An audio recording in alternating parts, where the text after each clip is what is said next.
কিংবা নিজের স্ত্রীর কাছে এক জায়গায় ঘুমিয়ে থাকে বা স্ত্রীর সঙ্গে কথোপকথন করে, গল্প টল্প করে, তখন আবার লিঙ্গের মাথা দিয়ে ওই রকমেরই এক জাতীয় পানি বের হয়, তাকে আরবি ভাষাতে মাজি বলা হয়। বীর্য বের হলে গোসল করতে হবে। হযরত আলী রাদিয়াল্লাহু তাআলা আনহু মনে মনে বলছেন, যখন এইটা আমাদের গোপন অঙ্গ দিয়ে বেরিয়ে আসছে, দেখতে তো বীর্যের মতো সাদাই লাগছে, তবে ওটা হয় গাঢ় বেশি, এটা হলো হালকা, তো মনে হয় জিনিসগুলো একই আছে। অতএব এর আগে তিনি কি করলেন, রাতে তো রাতে, দিনে তো দিনে, যখন তার শরম গাহা দিয়ে কি বেরিয়েছে, মাজি বেরিয়েছে, মাজি, ওই হালকা পাতলা পানিটা, তখন উনি গোসল করেছেন। গোসল করে করে করে করে ক্লান্তি চলে এসেছে। হ্যাঁ গো, রাতের বেলায় পেশাব করতে বসি, তখন এক দু ফোঁটা বেরিয়ে যায়, অথবা পেশাব শেষ হওয়ার পরে কখনো কখনো পেশাবের শেষে এক দু ফোঁটা বেরিয়ে যায়। এটা তো অভ্যাসে লাগাই আছে। তো রোজ রোজ রোজ রোজ ঠান্ডার দিনে কত করে গোসল করা যায়, আর সামলাতে পারি না, আর নিজেকে থামতে পারি না। মশলাটা জানতে হবে। কার কাছে জানবো? তো মশলার উত্তর দেনেওয়ালা তো একটি মাত্র লোক আছেন আমাদের সামনে বেঁচে, তিনি হচ্ছেন আমাদের নবী হজরতে মুহাম্মদ মুস্তাফা সাল্লাল্লাহু আলাইহি ওয়াসাল্লাম। তো নবীজি হজরত আলীর কে জি? শ্বশুর। তাহলে মশলাটা জানতে হবে কার কাছে? শ্বশুরের কাছে। তো যদি জামাই শ্বশুরের কাছে যাই আর যাওয়ার পরে এই মশলাটা জানতে চাই, তো একটুও কি মনে মনে দ্বিধা লাগে না? একটুও কি মনে মনে শরম লাগে না যে আমি এই গোপন কথাগুলো জানবো কার কাছে? তো আমার শ্বশুরের কাছে। ওরে মেয়ে আমার কাছে আছে, আমি হলাম জামাই। ও আচ্ছা, ইনশাল্লাহ মসজিদকে গছিয়ে দেবো, ঠিক আছে। তো এই যে মনের ভেতরে সংকোচ তৈরি হয়ে গেল, তো কেন তিনি থেমে গেলেন? থেমে গেলেন কয়েকটা কথা বলে। মনে মনে কি হলো, যদি আমি জিজ্ঞেস করে দিই আমার শ্বশুরকে, হতে পারে আমার শ্বশুর আর একবার বলবে, জামাই তুমি কত বেহায়া, তোমাকে কি একটু শরম নাই নাকি, তোমাকে কি একটু লজ্জা নাই নাকি, এ কথাটা তুমি আমাকে কেন জিজ্ঞেস করতে এলে, আমি যে তোমার শ্বশুর হইলাম। তো কথাটা যদি রসুলের পক্ষ থেকে প্রতিবাদ হয়ে যায় তো শুনতে বড্ড খারাপ লাগবে। এই পরিণামকে চিন্তা করে আর একবার আরেকটা পরিণাম কি, ইনি সাধারণ মানুষ নন, ইনি হলেন আমার শ্বশুর। শ্বশুরের কাছে যাব তো ভিতরের কথা কেমন করে বলবো, এটা বলতে গেলে নিজের গায়ে যেন বাঁধে। তার জন্য হযরত আলী বলছেন, আমাকে মশলাটা জানতেই হবে, আর রসুলের কাছে আমি ব্যক্ত করব কেমন করে, আমার দ্বিধাতে সংকোচে জীবন চলে যাচ্ছে। তখন কি করছেন, আমার তুল মিকদাদা, আমি আমার এক সাথী মিকদাদ ইবনে আসওয়াদকে ডাকলাম। ডাকার পরে বলছি, ও ভাই মিকদাদ, তুমি যাও তো রাসূলুল্লাহর কাছে গিয়ে হয় আমার নাম বলেই তুমি জানো, আর না হয় তোমার নাম দিয়ে তুমি জানো, যেমন করে হোক না কেন মশলাটা একটু জেনে দাও।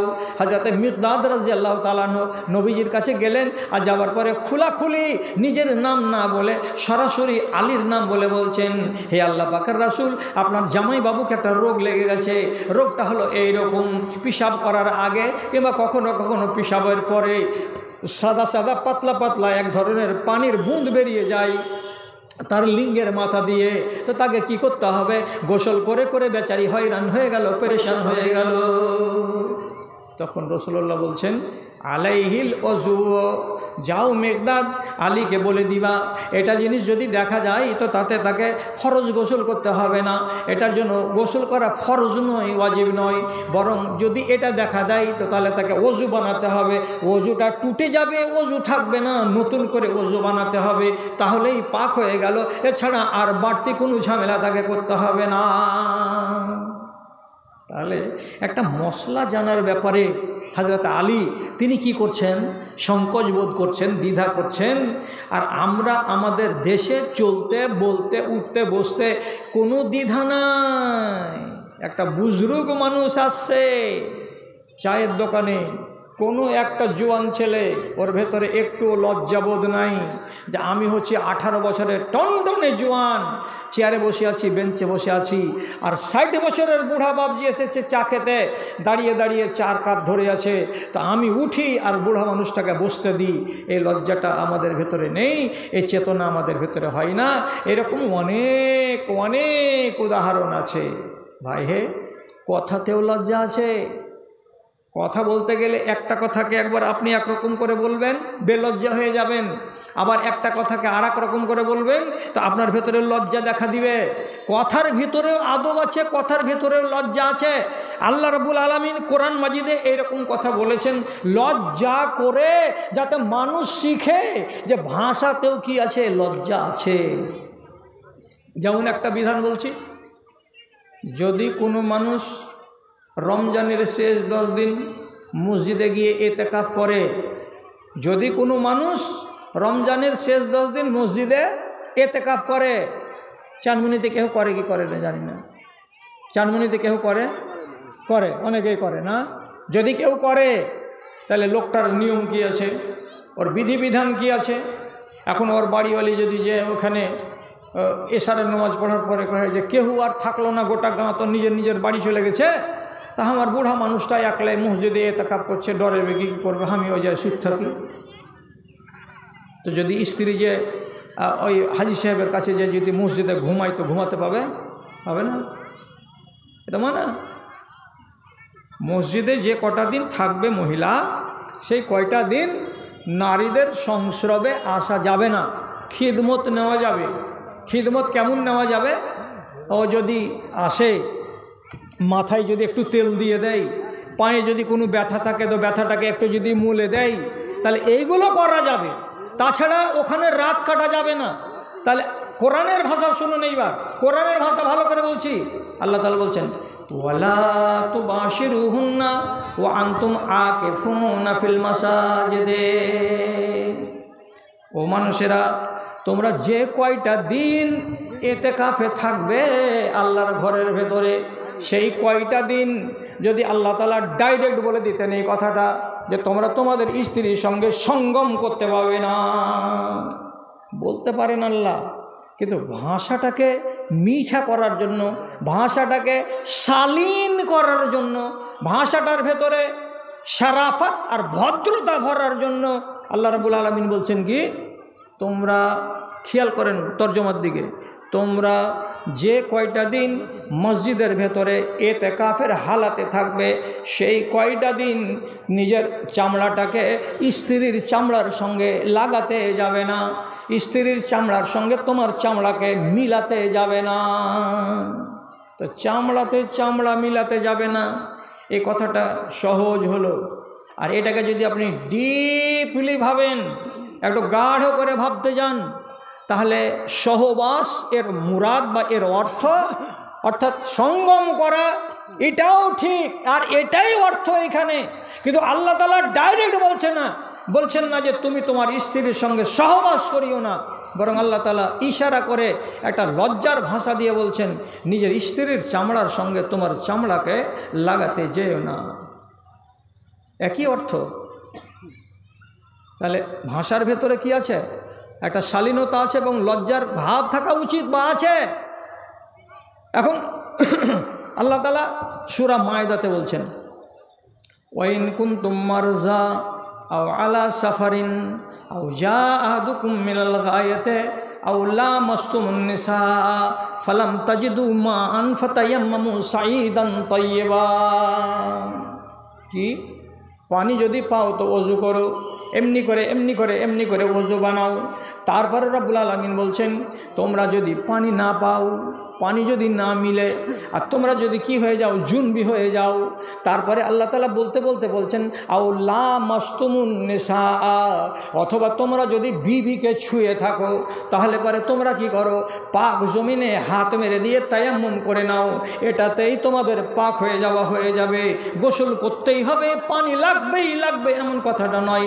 পানি ছিল না বলে তুমি কি করলে, এবার পাক হয়ে গেলে, কিসের দ্বারাই? তো পাক মাটির দ্বারাই। তো কোন কাজে? পায়খানাতে গেলে, জুনবি হয়ে গেলে, গোসলের দরকার পড়লো, তো জুনবি হয়ে টয়ে বলে তারপর আল্লাহ তাআলা বলছেন কি, আও লামাসতুমুন নিসা, তোমরা যদি তোমাদের বিবিকে ছুঁয়ে থাকো, তো বিবিকে ছুঁতে গেলে শরীর নাপাক হবে। ছুঁয়ার মানে কি? এটাই হলো ভদ্র ভাষা। ছুঁয়ার মানে হলো বিবিকে ছুঁয়া মানে বিবির সঙ্গে সঙ্গম করা। সঙ্গম করতে গেলেও ছুঁতে হয়, আর ছোঁয়া শব্দটা বলতে গেলেও সঙ্গমকে বুঝাই। তো আল্লাহ তাআলা ডাইরেক্ট এই কথাটা বললেন না যে তোমরা যদি তোমাদের বিবির সঙ্গে সহবাস করে থাকো তো তাহলে তোমরা এই উপায় অবলম্বন করো, এমনটা না করে মিষ্টি ভাষাতে ইশারা ইঙ্গিতে ভদ্র শালীনতার আন্দাজে বলছেন যদি বিবিকে ছও তাহলে তোমরা এই কাজ করো। বিবিকে ছুঁয়ে নিতে গেলে ওযু টুটে না। রাসূলুল্লাহ ওযু করেছেন, ওযু করার পরে নমাজে যাওয়ার আগে বিবির সামনে পড়ে গেছে, তো বিবিকে ধরে ওর মুখে চুমা দিয়ে দিয়েছেন, দিয়ে নমাজ পড়তে চলে গেছেন। ওযু টুটে না। বিবির গায়ে হাত দিতে গেলে ওযু টুটে না। বিবিকে চুমু দিতে গেলে ওযু টুটে না। বিবির মুখে গালে পেটে হাত দিতে গেলে ওযু টুটে না। তবু ফের আল্লাহ বলছেন যদি ছুঁয়ে থাকো তাহলে পরে পাক মাটিতে তুমি এই কাজ করো। তো এখানে ছোঁয়ার মানে কি? ছোঁয়ার মানে হলো সহবাস যদি করে থাকো তাহলে এই কাজ করো। তাহলে ভাষার ভেতরে একটা মিষ্টতা আছে, আর ভাষার ভেতরে আদব আছে। এই কথাটাই রব্বুল আলামিন আমাকে আর আপনাকে শিখালেন। আমিও তো কথা বলার কালে বলতে পারি, আর যেমন রাগঝাল করিও না। আর আমাকে তো ভয় আছে যে এই চ্যানেলওয়ালারা কিছু এমনই হারামি চ্যানেলওয়ালা দুনিয়াতে পয়দা হয়েছে যে ইবলিসের জারজ সন্তানওয়ারা। হ্যাঁ, ইবলিসের জারজ সন্তানওয়ারা। আমরা ওয়াজ করতে করতে 1.5 ঘন্টার ভেতরে যদি কোনো একটা কথা আমাদের দ্বারাই একটু হেরফের হয়ে যাচ্ছে, সেটাকে আবার ছোট্ট করে ক্লিপ বানিয়ে সারা দুনিয়ার কাছে প্রকাশ করছে, তাতে বদরুদ্দোজা কেউ রেহাই দেয় না, আব্দুর রাজ্জাক বিন ইউসুফ কেউ রেহাই দেয় না, এই মুমতাজুল কেউ রেহাই দেয় না, হজরত আলী কেউ রেহাই দেয় না। এতে ওদের কি হচ্ছে? কামাই হচ্ছে। এই কামাইটা করার জন্য নালায়েকের মতো বুদ্ধি ব্যবহারগুলো করছে। তো কথাটা যেটা বলছিলাম যে বসা দিয়ে চুমু দিয়ে যদি চলে যাই নমাজ পড়তে তো তাহলে তার ওযু নষ্ট হবে না। এখন প্রসঙ্গত বলতে আসলাম কথাটা কি, যে মিঠা মিঠা ভাষাতে আল্লাহ রাব্বুল আলামিন নবীর হাদিসে এরকম অনেকগুলো কথা পেয়েছি আর জানছি আমরা। নবী সুলাইমান একদিন বলছেন লা তুফান্নাল লাইলাতা আলা তিসঈনা ইমরা, আমার 90টা বাড়িওয়ালি আছে, আমার 90টা বাড়িওয়ালির চোখের চারিদিকে তোয়াফ করব। আজ কি করব? তোয়াফ করব। লা তুফান্নাল লাইলাতা, আজকে রাত্রে আমি আমার 90টা বিবির ঘরে গিয়ে তোয়াফ করব। তো বিবি যে চৌকিতে শুয়ে আছে তার চারিদিকে ঘুরতে গেলে তোয়াফ হয় নাকি? কথাটা তো আরবিতে। মৌলভী ইলিয়াস কি বলছে? লা তুফান্না, আমি আমার বিবিদের ঘরের ভেতরে তোয়াফ করব। তো বিবির ঘরের ভেতরে তো তোয়াফ চলে না, কাবার চারিদিকে তোয়াফ চলে। ঠিকই তিনি তোয়াফ করলেন রাতের বেলায় 90টা বিবির, কিন্তু উনি ইনশাআল্লাহ বলেননি, একটাও বিবি গর্ভবতী হয়নি। আর উনি বলেছিলেন যে তোয়াফ করব 90টা বিবির ঘরে গিয়ে, আর 90টা বিবি গর্ভবতী হবে, আর 90টা বিবির পেট থেকে 90টা বেটা পয়দা হবে, আর 90টা বেটাই আল্লাহর পথে সৈনিক হয়ে কাজ করবে। তো ইনশাআল্লাহ না বলার কারণে একটাও গর্ভবতী হয়নি। একটা যদি হয়েছিল তো আপুরা ছেলে একটা পয়দা হয়েছিল। যাই হোক, এটা তো অনেক অন্য কথা হয়ে গেল। তো তিনি ভাষাটা কি ব্যবহার করছেন? আমি আজ রাতের বেলায় আমার 90টা স্ত্রীর ঘরে তোয়াফ করব। তোয়াফ করা শব্দটার মানে এটাই হলো শরীফানা আন্দাজ, আল্লাহ রাব্বুল আলামিনের নবীর মুখ থেকে বেরিয়ে আসছে। আমি তোয়াফ করবর মানে হলো আমি আমার 90টা বিবির সঙ্গে মিলিত হব, শারীরিক সম্পর্ক কায়েম করব। যদি উনি এইভাবে বলতেন আমি আজকে রাত্রিতে আমার 90টা বিবির সঙ্গে সহবাস করব, তাহলে কথাটাও ঠিক আছে, কিন্তু শুনতে যেন কেমন একটু লাগছে, কেমন কেমন ভাব, যে তিনি ডাইরেক্ট বলছেন আমি সহবাস করব সহবাস করব। তো এইভাবে ডাইরেক্ট না বলে তিনি ইশারাতে বুঝিয়ে বললেন আমি তওয়াফ করব, আর মানে হলো সেইটাই। তাহলে ভাষার হলো শালীনতা। তো রব্বুল আলামিনের নবীর হাদিস থেকে এটাই জানতে পারা যায় যে ব্যবহারে যেমন শালীনতা আছে তেমনি ভাষার ভেতরেও শালীনতা থাকবে। কথা শেষ করে দিচ্ছি, আর লম্বা করবো না, লোকজনকে বাড়ি যেতে হবে।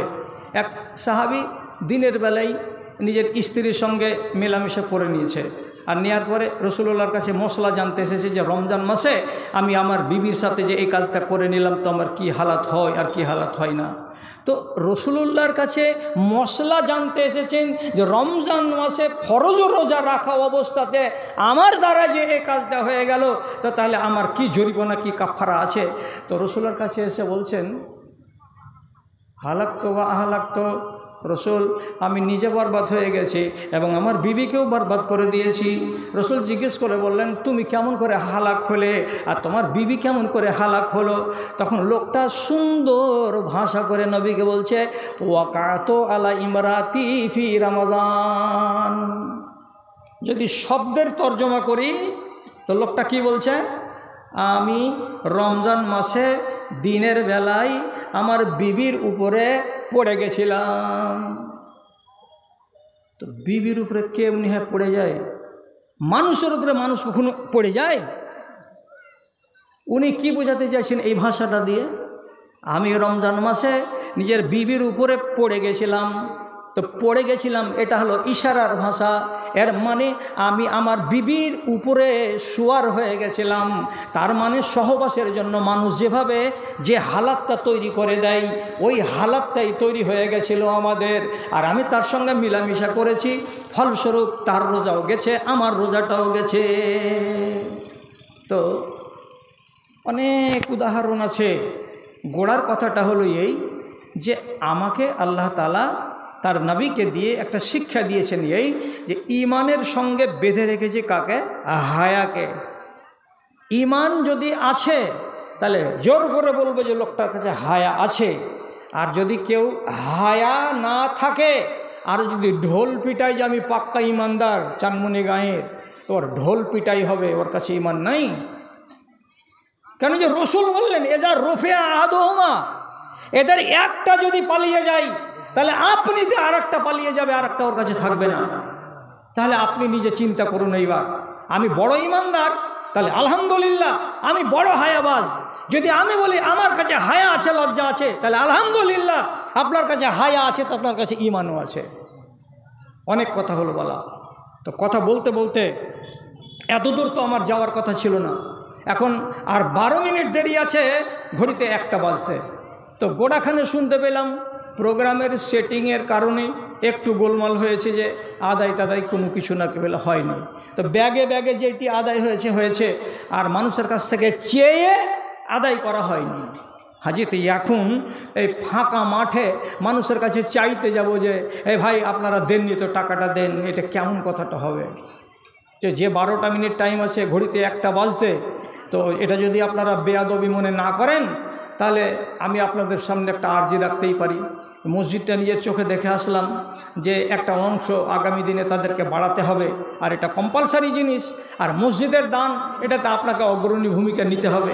তার জন্য শেষখানে আপনাদেরকে একটু অনুরোধ করে বলছি যে যদি কেউ কথাটাকে রক্ষা করতে পারেন যে হ্যাঁ আমি কিছু দিব, তো তাহলে আল্লাহর রাস্তে একটু এগিয়ে আসুন। তো কে কোন আল্লাহর বান্দা আছেন, 1 বস্তা সিমেন্ট বলেন অথবা 500টা টাকা বলেন। এক ভাই আমার হাতে 500টা টাকা দিয়ে গেছেন, তো উনি বলছেন টাকাটা কোথায় পাওয়া গেছে, পড়ে কোনো ওয়ারিশ পাওয়া যায়নি এই টাকাটার। তো আর এটাতে কি আছে? নাকফুল। আচ্ছা আলহামদুলিল্লাহ। কোনো এক মা কোনো এক খালা একটা নাকফুল দিয়ে পাঠিয়েছে, আলহামদুলিল্লাহ, খুশি হলাম। এটা হলো আমার কথা অনুযায়ী আমি বলি যে মেয়ে ছেলে যদি গয়না দান করে তো এটাকে আমি বলি সুন্নাতি দান। সুন্নাতি দানের মানে হলো কি, রসুলুল্লাহর যুগে সাহাবাই কেরামদের আহালিয়ারা স্ত্রীরা যখনই দানের কথা শুনতে পেতেন তখন কানের নাকছাবি, কানের ইয়াররিং, হাতের পলা, চেন খুলে খুলে দিয়ে দিতেন। এটা রসুলুল্লাহর যুগে নিয়ম চালু ছিল। তো এখন যদি মা বোনেরা মনে করেন যে হ্যাঁ আমরাও এরকম করব, যে আমার হাতের আংটিটা দিব অথবা আমার নাকের নাকছাবিটা দিব বা আমার কানের ইয়াররিংটা দিব, আলহামদুলিল্লাহ আপনারা দিতে পারেন। তো কেউ আছেন মা বোনদের মধ্য থেকে যারা বলবেন যে 1 বস্তা সিমেন্ট আমি লেখাবো? আর যে কটা ভাই আপনারা আমার সামনে আছেন, একবারে আমাকে খালি হাত ফিরিয়ে না দিয়ে কমসে কম 200 টাকা করে 100 টাকা করে টাকাগুলো বলেন। কেউ উঠেন একটু আল্লাহর রাস্তায়, 1 বাগ সিমেন্ট লেখান। এই ভাইটা যে উঠলো তো ওদিকে পালিয়ে যাবেন নাকি, যেন এদিকে আসছে যে? হ্যাঁ আলহামদুলিল্লাহ উঠে এসেছেন। আচ্ছা 100টা টাকাই হোক, 1 বস্তা সিমেন্ট লেখান ভাইয়ের নামে, আলহামদুলিল্লাহ। আর শাহেদ আলী, আর একটা কথা বলবো,